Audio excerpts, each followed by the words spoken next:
Hello what's up guys, क्या हाल चाल है आप सभी के। मैं उत्सव तिवारी आज आपके लिए रैपिड रिवीजन सीरीज में मनी एंड क्रेडिट को डिस्कस करने वाला हूं। तो चलिए इस चैप्टर को हम डिस्कस करते हैं।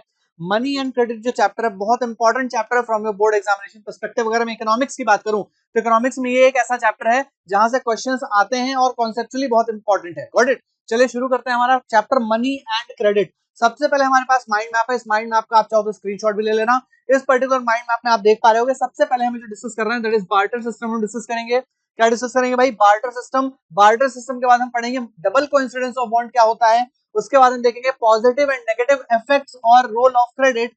उसके बाद हम देखेंगे role of RBI. Role of RBI के बाद हम देखेंगे फॉर्मल और इनफॉर्मल सोर्स ऑफ क्रेडिट में क्या डिफरेंस होता है। उसके बाद हम आएंगे एसएचजी सेल्फ हेल्प ग्रुप और उसके फीचर्स को देख लेंगे।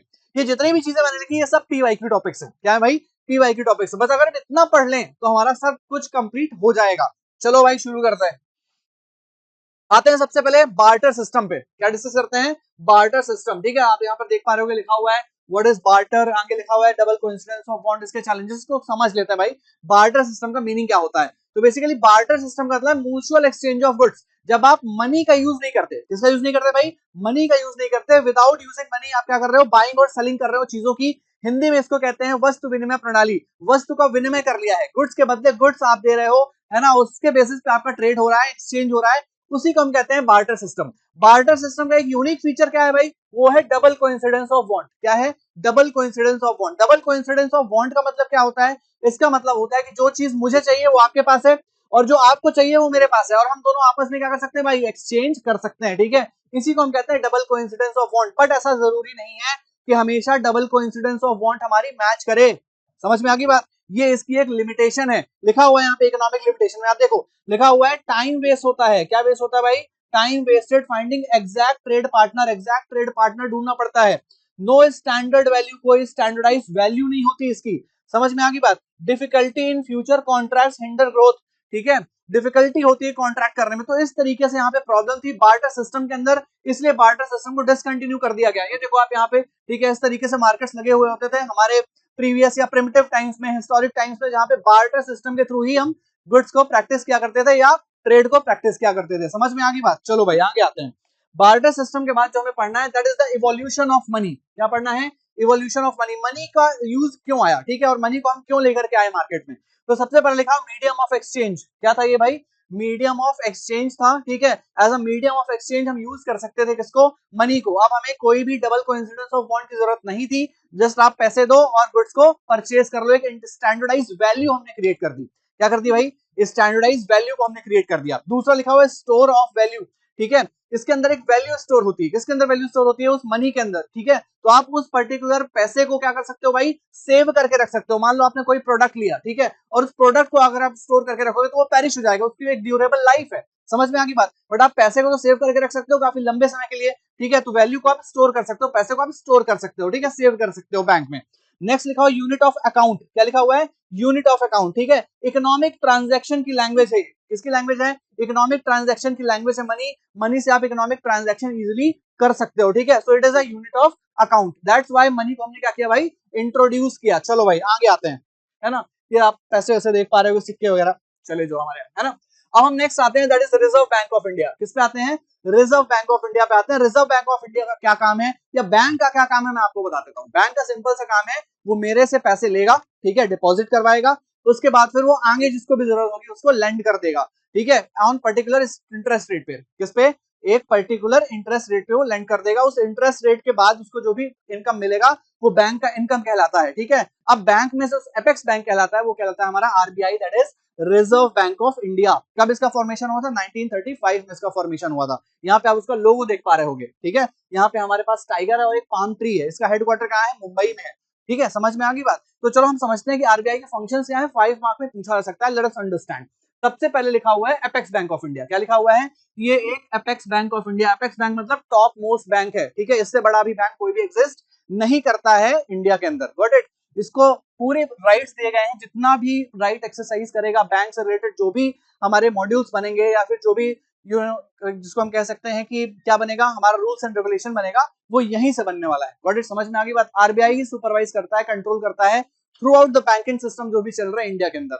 आगे आते हैं भाई। दूसरा लिखा हुआ है प्रिंटिंग करेंसी। दूसरा क्या काम है भाई? करेंसी को प्रिंट करना, जो भी नोट छप रहे हैं ये सब कौन कर रहा है, ठीक है। प्रिंटिंग ऑफ करेंसी का राइट किसके पास है, प्रिंटिंग ऑफ करेंसी का राइट है आपके आरबीआई के पास। Got it. आगे आते हैं इन्फ्लेशन टारगेटिंग, जो प्राइम फोकस है, जो प्राइम फंक्शन है आरबीआई का, वो क्या है, इन्फ्लेशन टारगेटिंग। इन्फ्लेशन मतलब महंगाई को टारगेट करना, महंगाई को कम करना। महंगाई को क्या करते हैं भाई ये लोग, कम करते हैं। कैसे लिखा हुआ है यहाँ पे, आरबीआई कंट्रोल्स इन्फ्लेशन +-2%। क्या लिखा हुआ है, 4+-2%। मतलब क्या हुआ, 4+-2% के बीच में हमारा जो इंटरेस्ट रेट है वो फ्लोट करता रहेगा, ठीक है। 4+2 6%, 4-2 2%, मतलब 6 से 2% के बीच में महंगाई क्या होती रहेगी भाई, फ्लोट करती रहेगी, ठीक है। इस तरीके से क्या होता है भाई, इन्फ्लेशन को ये टारगेट करते हैं। आगे लिखा हुआ बैंकर्स बैंक।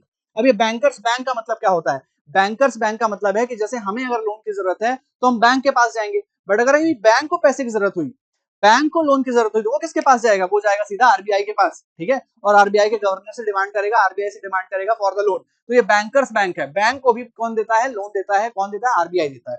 आगे आते हैं इंटरनेशनल रिप्रेजेंटेटिव है भाई, कौन है, इंटरनेशनल रिप्रेजेंटेटिव है हमारा आरबीआई। इंटरनेशनल रिप्रेजेंटेटिव का मतलब आईएमएफ में अगर कोई भी मीटिंग होती है या भी कोई भी फाइनेंशियल है ना एरिना है, वहां पे कौन रिप्रेजेंट करेगा इंडिया को, तो आरबीआई रिप्रेजेंट करेगा। समझ में आ गई बात भाई, ठीक है, वेरी नाइस। आगे आते हैं हम, नेक्स्ट मूव करते हैं। नेक्स्ट यहाँ पे लिखा हुआ है टर्म्स ऑफ क्रेडिट। कुछ टर्म्स ऑफ क्रेडिट होते हैं, ठीक है, वो टर्म्स और कंडीशंस होती है जिसमें आपको क्रेडिट मिलता है, लोन मिलता है। समझ में आ गया, लिखा क्या हुआ है, कोलेटरल, लिखा क्या हुआ है, इंटरेस्ट रेट, फिर लिखा हुआ बैड डेट रिकवरी। अब कोलेटरल का मीनिंग क्या होता है भाई, इसका मीनिंग, कोलेटरल का मीनिंग, तो कोलेटरल कुछ भी नहीं है, जिसको हम कहते हैं गिरवी रखना, ठीक है।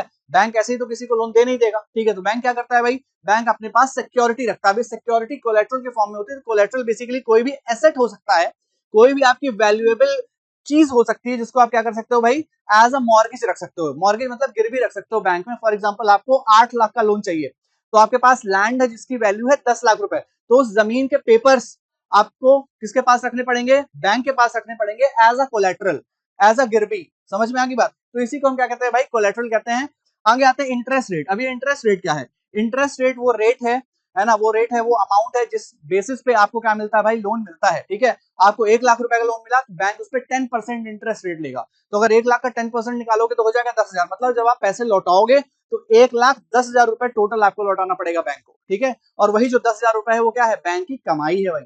आगे आते हैं, नेक्स्ट लिखा हुआ है बैड डेट रिकवरी। क्या लिखा हुआ है, बैड डेट रिकवरी के बारे में लिखा हुआ है। अब बैड डेट रिकवरी का क्या मीनिंग होता है, बैड डेट रिकवरी मतलब ये होता है कि आपने कोलेटरल रखा, आपने लोन ले लिया, ठीक है, बाद में आप लोन नहीं रीपे कर पा रहे हो, तो वो कहलाएगा बैड डेट। और फिर बाद में क्या होगा भाई, बाद में बैड डेट को रिकवर करेगा बैंक। क्या करेगा, रिकवर करेगा। शिवाजी, आपने मूवी देखी होगी शिवाजी द बॉस, ठीक है, वो बैंक से लोन लेता है, बाद में उसका घर वगैरह सब बिक जाता है, ठीक है, बैंक ऑक्शन कर देता है। तो आपने जो जमीन रखी थी जिसका वैल्यू क्या था, 10 लाख रुपए था, ठीक है, उसको बैंक ऑक्शन कर देगा, बेच देगा और अपने बैड डेट्स को रिकवर कर लेगा। बैंक का लॉस नहीं होना चाहिए भाई, ठीक है। चलो आगे आते हैं, वेरी नाइस, ये सब आपको समझ में आ ही गया होगा। आगे आते हैं, नेक्स्ट है हमारे पास topic formal and informal source of credit, या फॉर्मल या इनफॉर्मल सेक्टर ऑफ क्रेडिट, ठीक है। इसको हम डिस्कस कर लेते हैं कि फॉर्मल और इनफॉर्मल में क्या डिफरेंस है। ये डिफरेंस आया हुआ है, इसका आप स्क्रीनशॉट ले लेना, ठीक है। चलो हम डिस्कस करते हैं। सबसे पहला पॉइंट लिखा हुआ है यहाँ पे, फॉर्मल सेक्टर में credit offered by government notified organisation. Formal informal में डिफरेंस समझ लो। पहला प्राइम डिफरेंस, ठीक है, फॉर्मल सोर्स ऑफ क्रेडिट का मतलब है कि जहां पे क्रेडिट ऑफर किया जाता है किसी भी गवर्नमेंट नोटिफाइड ऑर्गेनाइजेशन से, कोई भी गवर्नमेंट का नोटिफाइड ऑर्गेनाइजेशन है और वो आपको क्या दे रहा है भाई, वो आपको लोन दे रहा है, तो फिर वो क्या कहलाएगा, फॉर्मल सोर्स ऑफ क्रेडिट कहलाएगा, ठीक है। अब ये गवर्नमेंट नोटिफाइड ऑर्गेनाइजेशन होते कौन से हैं सर, वो होता है बैंक। सिंपल सा, सबसे बेसिक सा मीनिंग है उसका, बैंक। एग्जांपल है बैंक, ठीक है। तो बैंक क्या है, गवर्नमेंट नोटिफाइड ऑर्गेनाइजेशन है जो आपको क्या प्रोवाइड करता है, जो आपको लोन प्रोवाइड करता है, क्रेडिट प्रोवाइड करता है। समझ में आ गई बात, ठीक है। अब यहाँ पे लिखा हुआ है इनफॉर्मल में credit release by non governmental institutes. तो जो नॉन गवर्नमेंटल इंस्टीट्यूट होते हैं, वो गवर्नमेंट का डायरेक्टली कंट्रोल में नहीं होते हैं, ठीक है, वो जो आपको लोन दे रहे हैं वही क्या कहलाएगा भाई, इनफॉर्मल सेक्टर ऑफ क्रेडिट कहलाएगा। क्या कहलाएगा, इनफॉर्मल सेक्टर ऑफ क्रेडिट कहलाएगा। फॉर एग्जांपल आपने अपने दोस्त से पैसे ले लिए, अपने रिश्तेदार से पैसे ले लिए, गांव के जमींदार से पैसे ले लिए, ठीक है, ये सब क्या कहलाएगा, इनफॉर्मल सोर्स ऑफ क्रेडिट कहलाएगा। यहाँ पे आप देखो ये पिक्चर्स बनी हुई है, ठीक है, एक तरफ यहाँ पे बैंक है जहां पे लोन के लिए लोग डिस्कस कर रहे हैं, और यहाँ पे कुछ लोग बैठे हुए हैं गांव में, ठीक है, वहां पे लोन के लिए लोग डिस्कस कर रहे हैं। तो यहाँ पे जो गांव में लोन के लिए डिस्कशन हो रहा है वो किसी मनी लेंडर से हो रहा है, किसी दुकान वाले से हो रहा है, और यहाँ पे बैंक के अंदर डिस्कशन चल रही है। समझ में आ गई बात। तो अगर बैंक लोन देगा तो वो फॉर्मल सेक्टर है, और अगर आप किसी यार दोस्त रिश्तेदार मनी लेंडर से पैसे ले रहे हो, ठीक है, थर्ड पार्टी से पैसे ले रहे हो, तो वो क्या कहलाएगा भाई, आपका informal source of credit. Next हम आते हैं कोलेटरल। ठीक है, यहाँ पे कोलैटरल की रिक्वायरमेंट होती है। फॉर्मल सोर्स ऑफ क्रेडिट में हमेशा कोलैटरल की क्या होगी भाई, रिक्वायरमेंट होगी। बिना कोलैटरल आपको लोन नहीं मिलेगा, क्रेडिट नहीं मिलेगा। ठीक है, गवर्नमेंट सिक्योरिटी रखती है अपने पास। बट यहाँ पे क्या है, इनफॉर्मल सोर्स ऑफ क्रेडिट में लिखा हुआ है, इनफॉर्मल सोर्स ऑफ क्रेडिट में क्या लिखा है, कोलैटरल नॉट रिक्वायर्ड। यहाँ पे कोलैटरल की कोई भी रिक्वायरमेंट नहीं होती, क्योंकि आप जानते हो कि आपके गांव में ही वो व्यक्ति रह रहा है, कल को जाकर के आप उसके घर में भी है ना उससे पैसे ले सकते हो। ठीक है, उसके घर को कब्जा कर सकते हो, ऐसे बहुत सारी चीजें हैं। ठीक है, तो यहाँ पे कोलैटरल की रिक्वायरमेंट नहीं होती है दोस्तों। आगे लिखा हुआ है लो इंटरेस्ट रेट। क्या होता है यहाँ पे, जो इंटरेस्ट रेट होता है, जो पैसा आपको लौटाना है, ठीक है, सूद समेत जिसको हम कहते हैं, वहां पे जो इंटरेस्ट रेट होता है वो लो होता है। यहाँ पे डॉक्यूमेंटेशन बहुत हाई होता है, बहुत ज्यादा डॉक्यूमेंट्स आपको लगभग है ना 40 से 50 डॉक्यूमेंट्स आपको प्रेजेंट करने पड़ेंगे, और लास्ट में फॉर्मेलिटीज भी बहुत सारी होती है that you have to fulfil, है ना। तो अब ये डॉक्यूमेंटेशन का काम गरीब आदमी तो कर नहीं पाएगा। ठीक है, जो अनपढ़ है वो परेशान हो जाएगा सारे डॉक्यूमेंट्स को कलेक्ट करने में। इसीलिए लोग ज्यादा प्रेफर करते हैं फॉर्मल सोर्स ऑफ क्रेडिट को, ध्यान रखना। आगे लिखा हुआ है यहाँ पे इनफॉर्मल में हाई इंटरेस्ट रेट लो डॉक्यूमेंटेशन। यहाँ पे क्या होता है भाई, इंटरेस्ट रेट क्या होता है, बहुत हाई होता है। ठीक है, क्योंकि अपनी मर्जी से रखना है। यहाँ पे इंटरेस्ट रेट तो गवर्नमेंट डिसाइड करेगी कि कितना लेना है लोगों से। But informal source of credit में जो इंटरेस्ट रेट होता है वो मनी लेंडर, यार दोस्त, रिश्तेदार डिसाइड करते हैं। ठीक है, तो वो ज्यादा आपसे चार्ज करते हैं। बट यहाँ पे पॉजिटिव क्या है, लो डॉक्यूमेंटेशन। कोई डॉक्यूमेंटेशन ऐसा है ना रिक्वायरमेंट नहीं होती है डॉक्यूमेंटेशन की। ठीक है, वो बोलेंगे कि आपको पैसा चाहिए, हाँ ये लो 10,000 रुपए ले जाओ, है ना, और 10% से 20% से हमको वापस कर देना। समझ में आ गई बात। नेक्स्ट लिखा हुआ है preferred bye educated rich and urban house hold. Generally formal sector से कौन लोन उठाता है, क्रेडिट लेता है, वो लेते हैं आपके एजुकेटेड लोग, जो रिच लोग हैं, जो अर्बन हाउस होल्ड हैं। ठीक है, वो यहाँ पे प्रेफर करते हैं लोन लेना फॉर्मल सोर्स ऑफ क्रेडिट से। But informal source of credit से जो इलिटरेट ग्रुप है, अनपढ़ लोग जो हैं, ठीक है, जो गरीब लोग हैं, ठीक है, जनरली जो रूरल हाउस होल्ड हैं, वो यहाँ से प्रेफर करते हैं लोन लेना। ठीक है, ईजी होता है क्योंकि ज्यादा टाइम नहीं लगता। नेक्स्ट लिखा हुआ है यहाँ पे फॉर्मल सोर्स ऑफ क्रेडिट में loan for productive purposes only. ठीक है, यहाँ पे जो लोन मिलेगा आपको किसी ना किसी प्रोडक्टिव पर्पज के लिए मिलेगा, कि आपको घर बनाना है, आपको कार खरीदनी है, ठीक है, आपको एजुकेशन के लिए चाहिए है। समझ में आ गई बात। तो यहाँ पे आपको प्रोडक्टिव पर्पज से लोन मिलता है। But informal source of credit में आपको प्रोडक्टिव और प्रोडक्टिव के साथ साथ नॉन प्रोडक्टिव पर्पजेस के लिए भी आपको लोन मिल जाएगा। समझ में आ गई बात। लोग जनरली नहीं पूछते कि आपको क्यों चाहिए है लोन, बैंक आपसे पूछेगा, हर चीज की डॉक्यूमेंटेशन डिटेल लेगा वो। ठीक है, क्यों चाहिए लोन, समझ में आ गई बात। तो ये हो गया आपका फॉर्मल और इनफॉर्मल सोर्स ऑफ क्रेडिट में डिफरेंस। आगे आते हैं भाई। उसके बाद नेक्स्ट है हमारे पास credit positive and negative situation. ठीक है, या पॉजिटिव एंड नेगेटिव रोल। अब क्रेडिट जो है कई बार वो पॉजिटिव रोल प्ले करता है और कई बार वो नेगेटिव रोल भी प्ले करता है दोस्तों। कैसे समझ सकते हैं हम इसको समझ सकते हैं केस स्टडी से। एनसीईआरटी में 2 केस स्टडी दी हुई है। एक केस स्टडी दी हुई है किसकी भाई, सलीम की। ठीक है, और एक केस स्टडी किसकी दी हुई है भाई, वो दी हुई है स्वप्ना की। अब दोनों को समझ लेते हैं। तो सलीम बेसिकली एक शू मेकर है, आपने एनसीईआरटी में पढ़ा ही होगा। ठीक है, उसको जूते बनाने का कंसाइनमेंट मिलता है और एक लिमिटेड टाइम दिया जाता है कि इस लिमिटेड टाइम में आपको जूते बना के पूरे करने हैं। अब उसको टीम चाहिए, उसको रॉ मटेरियल चाहिए। ठीक है, तो वो क्या करता है, जनरली बैंक से लोन ले लेता है ना। ये मैं एक जनरल टर्म में आपको बता रहा हूँ। वो लोन ले लेता है और लोन से, ठीक है, अपनी टीम क्रिएट करता है, रॉ मटेरियल को वो कलेक्ट करता है और उसके बाद फिर वहां पे वो प्रोडक्शन स्टार्ट करता है, जिसकी वजह से वो टाइमली प्रोडक्शन कंप्लीट कर पाता है। और उसके बाद जो भी वो सेल करता है कंसाइनमेंट, उससे उसको जो प्रॉफिट मिलता है, ठीक है, उस प्रॉफिट से वो क्या करता है, सबकी सैलरीज देता है, जो भी उसका कॉस्ट था वो कंप्लीट करता है और उसको प्रॉफिट मिल जाता है। वो अपना प्रॉफिट बुक कर लेता है, प्रॉफिट मैक्सिमाइज कर लेता है। समझ में आ गई बात। ये सलीम के केस में क्रेडिट ने कैसा रोल प्ले किया, पॉजिटिव रोल, है ना। इसमें क्या हुआ, इसको प्रॉफिट मिला सलीम को और सलीम क्या हो गया भाई, सलीम अमीर आदमी बन चुका है। बट यहाँ पे जो स्वप्ना का केस था, स्वप्ना के बारे में बताया कि स्वप्ना एक फार्मर थी। ठीक है, उसने मॉडर्न इनपुट्स के लिए, एग्रीकल्चरल इनपुट्स के लिए गांव के जमींदार से लोन लिया। ठीक है, गांव के जमींदार से जब लोन लिया उसके बाद उसने एग्रीकल्चर को प्रैक्टिस किया। बट क्या हुआ, क्लाइमेटिक कंडीशंस की वजह से, हार्श क्लाइमेटिक कंडीशन की वजह से उसकी फसल बर्बाद हो गई। अब उसके पास खुद के खाने के लिए पैसे नहीं है, तो वो फिर किस तरीके से लोन को रीपे कर पाएगी या इंटरेस्ट उसका रीपे कर पाएगी भाई, नहीं कर पाएगी। इसने वापस से दोबारा लोन लिया। ठीक है, और दोबारा लोन लेने के बाद जो एग्रीकल्चर प्रोड्यूस निकला वो इतना ज्यादा इनफ नहीं था कि वो प्रीवियस लोन, एग्जिस्टिंग लोन को वो कंप्लीट कर पाए। और यहाँ पे किसमें फंस चुकी है, डेब्ट ट्रैप की साइकिल में फंस चुकी है स्वप्ना। ठीक है, तो इस तरीके से कुछ लोगों के लिए पॉजिटिव रोल प्ले करता है तो कुछ लोगों के लिए नेगेटिव रोल प्ले करता है। कौन, क्रेडिट। अब देख लेते हैं भाई पॉजिटिव इंपैक्ट क्या है क्रेडिट का। सबसे पहले लिखा हुआ है credit meets on going expenses of production. Production के जो ऑन गोइंग एक्सपेंसेस हैं, जैसे सलीम को शूज बनाना था तो ऑन गोइंग एक्सपेंसेस लगेंगे, मशीनरी लगेगी, लोग लगेंगे, रॉ मटेरियल लगेगा, वो सब कौन देगा भाई आपको, वो आपको क्रेडिट से मिल जाएगा। ठीक है, पैसे से। दूसरा लिखा हुआ बिजनेस एक्सपेंशन। अगर किसी को बिजनेस एक्सपैंड करना है अपना, तो जनरली लोग क्या करते हैं, लोन ले लेते हैं। उसके बाद लिखा हुआ helps to complete task in given time period. Salim ने अपना टास्क गिवन टाइम पीरियड में कंप्लीट किया only because of credit. Next लिखा हुआ है एसेट बिल्डिंग, है ना, अगर आपको एसेट बिल्डअप करना है उसके लिए भी आपको क्या चाहिए भाई, लोन चाहिए। नेक्स्ट लिखा हुआ है help in profit making, Salim को प्रॉफिट मिला, प्रॉफिट्स ने मैक्सिमाइज किया, प्रॉफिट बुक किया, ठीक है, वो किसकी हेल्प से, क्रेडिट की हेल्प से। लास्ट में लिखा हुआ है फाइनेंशियल सिक्योरिटी, फाइनेंशियल सिक्योरिटी भी लोन के थ्रू इंश्योर हो जाती है दोस्तों। आगे आते हैं हम नेक्स्ट। नेगेटिव इंपैक्ट क्या है भाई, नेगेटिव इंपैक्ट में सबसे पहला लिखा हुआ है हाई इंटरेस्ट बर्डन। सबसे पहले जब भी आप लोन लोगे तो आपके ऊपर एक बर्डन आ जाएगा, ठीक है, मेंटली और फाइनेंशियली दोनों आपके ऊपर बर्डन रहेंगे, किस चीज के, लोन रिपेमेंट को लेकर के। दूसरा है कोलैटरल बैरियर्स, कई बार कोलैटरल बैरियर्स आ जाते हैं, समझ में आ गई बात, कोलैटरल आपको रखना पड़ेगा, है ना।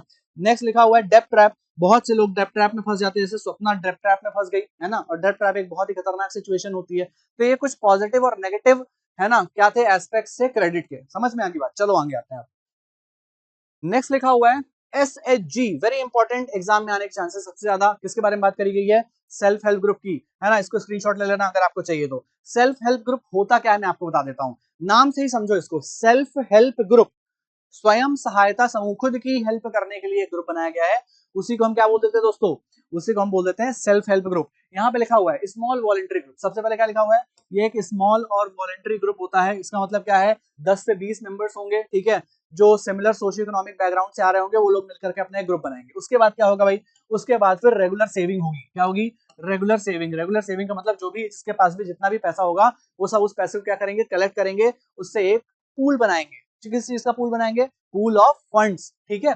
उसके बाद फिर क्या होगा भाई, इंटरनल लेंडिंग, जो ग्रुप के मेंबर्स हैं उनको क्या मिलेगा, उनको मिलेगा लोन, ठीक है, at the cheaper interest rate, ठीक है, क्योंकि फंड्स का एक पूल बन चुका है। अब आपको बैंक से लोन लेने की जरूरत नहीं है, मतलब कोलैटरल की जो प्रॉब्लम है वो रिजॉल्व कौन करेगा, SHG रिजॉल्व करेगा, सेल्फ हेल्प ग्रुप, ठीक है। और इसीलिए गवर्नमेंट क्या करती है भाई, बैंक का लिंकेज प्रोवाइड करती है, और गवर्नमेंट सब्सिडी भी प्रोवाइड करती है, बैकिंग भी प्रोवाइड करती है, किसको, सेल्फ हेल्प ग्रुप को। समझ में आ गई बात, बिकॉज सेल्फ हेल्प ग्रुप ने क्या किया है, इनफॉर्मल सेक्टर को फॉर्मलाइज करने की कोशिश करी है, राइट। आगे आते हैं, बैंक लिंकेज के बाद यहाँ पे नेक्स्ट लिखा हुआ है कैपेसिटी बिल्डिंग। अब जब SHG बनेगा तो उससे लोगों की कैपेसिटी बिल्डिंग भी होगी, समझ में आ गई बात, जो भी उनको लोन मिलेगा उससे वो कोई भी स्टार्टअप शुरू कर सकते हैं, ठीक है, कोई भी बिजनेस शुरू कर सकते हैं। तो ये क्या हो गया, आपका सेल्फ हेल्प ग्रुप हो गया। सेल्फ हेल्प ग्रुप है क्या, 10 से 20 लोगों का एक ग्रुप है, जो अपना क्या करते हैं भाई, फंड्स का एक पूल क्रिएट करते हैं, सब अपना पैसा जोड़ते हैं, ठीक है, और एक पूल क्रिएट करते हैं, उस पूल में बहुत ज्यादा फंड होता है, पैसा होता है, और उस पैसे को फिर क्या करते हैं, ये लोन की तरह बांटते हैं अपने ग्रुप के मेंबर्स को, ताकि वो किसी भी इकोनॉमिक एक्टिविटी को स्टार्ट कर सकें, और ये बहुत चीपर इंटरेस्ट रेट में मिलता है, ठीक है। यहाँ पे कोलेटरल की हमें रिक्वायरमेंट नहीं होती है, गॉट इट। तो एक बहुत ही रेवोल्यूशनरी स्टेप है, बहुत बड़ा रेवोल्यूशनरी स्टेप है। नेक्स्ट यहाँ पे लिखा हुआ है SHG in India advantages. Advantages देख लेते हैं सेल्फ हेल्प ग्रुप के, ठीक है। सबसे पहला एडवांटेज क्या है, overcome the problem of collateral, collateral की प्रॉब्लम को इसने खत्म कर दिया, कोलेटरल मत रखो, ठीक है, हम लोग खुद ही अपना क्या बना सकते हैं, फंड्स का पूल बना सकते हैं। नेक्स्ट लिखा हुआ है provide loans eight reasonable interest rate, reasonable interest rate, कम इंटरेस्ट रेट में, सस्ते इंटरेस्ट रेट में आपको क्या मिल जाएगा भाई, लोन मिल जाएगा फ्रॉम SHG। नेक्स्ट लिखा हुआ है वुमेन्स को ये फाइनेंशियली सेल्फ रिलायंट बनाता है, क्या बनाता है, वुमेन्स को फाइनेंशियली सेल्फ रिलायंट बनाता है। ये कैसे होता है भाई, यहाँ पे आप देख पा रहे हो कुछ वुमेन्स बैठी हुई है, एक बड़ा फेमस, है ना, हमारा सेल्फ हेल्प ग्रुप है केरला में, जिसको हम कहते हैं कुदुम्बश्री मिशन, है ना, इंडिया का वन ऑफ द बेस्ट काम कर रहा है SHG। और कुदुम्बश्री मिशन जो है वो पूरा वुमेन्स बेस्ड क्या है, सेल्फ हेल्प ग्रुप है, समझ में आ गई बात, सिर्फ वुमेन्स है उसके अंदर, है। तो वुमेन्स को क्या करता है भाई, फाइनेंशियली सेल्फ रिलायंट बनाता है, और वुमेन्स एम्पावरमेंट में काम करता है। डेवलप लीडरशिप क्वालिटी, जब आप इतना बड़ा SHG चलाओगे तो आपके अंदर डेफिनेटली क्या होगा, लीडरशिप क्वालिटी बिल्ड होगी। नेक्स्ट लिखा हुआ है एड्रेस सोशल इश्यूज, ये सोशल इश्यूज को भी हाईलाइट करता है, लाइक हेल्थ हो गया, एजुकेशन हो गया, डोमेस्टिक वायलेंस हो गया, इन सारी चीजों को भी क्या करता है भाई, एड्रेस करता है और केटर करता है। समझ में आ गई बात। ऊपर कुछ फैक्ट्स लिखे हैं, लिखा हुआ है कि 10 मिलियन से ज्यादा SHG लिंक्ड हो चुके हैं, किससे, बैंक से, ठीक है, सेल्फ हेल्प ग्रुप से, मतलब इनफॉर्मल सेक्टर का फॉर्मलाइजेशन हुआ है। नेक्स्ट लिखा हुआ है 120 मेंबर्स तक की ये रीच बना चुका है कौन, SHG, ठीक है। नेक्स्ट लिखा हुआ है 85% लोन रिपेमेंट रेट है, लोन के रीपेमेंट का रेट कितना है भाई, नियरली अराउंड 85% है। समझ में आ गई बात। तो ये हो गया SHG, और इस तरीके से हमने देखा कि इस पर्टिकुलर चैप्टर में कौन कौन से इंपॉर्टेंट एस्पेक्ट्स थे दैट वी हैव कंप्लीटेड, ठीक है। आगे देखते हैं, ठीक है। तो आज का हमारा जो मिशन था वो पास हो चुका है, ठीक है, और हमने इस चैप्टर को कंप्लीट कर लिया है, रैपिड रिवीजन सीरीज। तो मिलते हैं नेक्स्ट लेक्चर में एक नए टॉपिक के साथ, till then take care, thank you.